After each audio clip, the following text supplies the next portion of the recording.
Hello friends, সবাই কেমন আছো? আশা করছি ভালোই আছো। আর এইদিকে আজকে আমি বানাবো মাটন। আর মাটন বানানোর জন্য এখানে তেল গরম হয়ে গেছে, এলাচ, দারচিনি আর তেজপাতা দিয়ে দিলাম। আর পেঁয়াজ কুচিয়ে দিচ্ছি, পেস্ট করে দিই নাই, আমি পেঁয়াজটা গোটা কুচিয়ে দিয়েছি। আর আজকে যেহেতু সানডে, আর সানডেতে তো আমাদের ঘরে মাটন বা চিকেন হয়ই। আর এইদিকে আমি পেঁয়াজটাকে ভালো করে লাল করে ভেজে নিচ্ছি। আর এদিকে দেখছেন লাল হয়ে গেছে পেঁয়াজটা। আর এদিকে আমি টমেটো, রসুন, আদা আর কাঁচামরিচ ভালো করে পেস্ট করে নিয়েছিলাম গ্রাইন্ডারে, সেটাকে আমি দিয়ে দিলাম। এখন ভালো করে এটাকে আমি কষাবো। এখন আমি পেঁয়াজ, রসুনের, আদার গন্ধটা চলে না যাওয়া অবধি আমি এটাকে ভালো করে ভেজে নেব। আর এখন দেখছেন ভালোভাবে হয়ে গেছে, রসুনের গন্ধটাও চলে গেছে। এখন আমি দিচ্ছি হলুদের গুঁড়ো, এদিকে লঙ্কার গুঁড়ো। লঙ্কার গুঁড়োটা লালও হয় আবার অল্প ঝালও হয়। আর এদিকে জিরের গুঁড়ো দিয়ে দিলাম। এখন ভালোভাবে এটাকে কষাবো।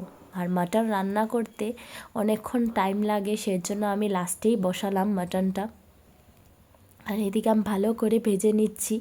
আর আমি গরম জল করে নিয়েছি ইলেকট্রিক কেটেলে গরম জলটা করে রেখেছি। মাটনে গরম জল না দিলে মাংসর স্বাদটা আসে না, সেজন্য। আমি জানি না, সবাই বলে, এটাই আমি আপনাদেরকে বললাম। আর এদিকে আমি ভালোভাবে গরম জলটা দিয়ে হালকা হালকা করে মশলাটা কষিয়ে নিচ্ছি স্টিম লোতে। আর এদিকে দেখছেন মশলা থেকে তেলটা ছেড়ে দিয়েছে। এখন আমি মাংসটা ধুয়ে রেখেছি, সেটা দিয়ে দিলাম। আর মাংস অল্পই আনা হয়েছে, কারণ আমি কালকে ঘরে থাকবো না, সেজন্য। আর আমার ঘরে একটা দিদি আসে, ওকে বললাম যে তুমি অল্প নিয়ে যেও। আর আমাদের ঘরে মাংস আমি, আমার শাশুড়ি আর কেউ খায় না, আমার হাজব্যান্ডই খায়। আর আমার কাকু আছে, আমার কাকা শ্বশুর, ওই খায়।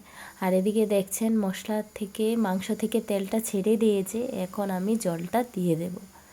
এখন আমি এখানে জলটা দিয়ে দিলাম। এখন ভালোভাবে আমি এটাকে আরও একটুক্ষণ ঢাকা দিয়ে মজতে দেব।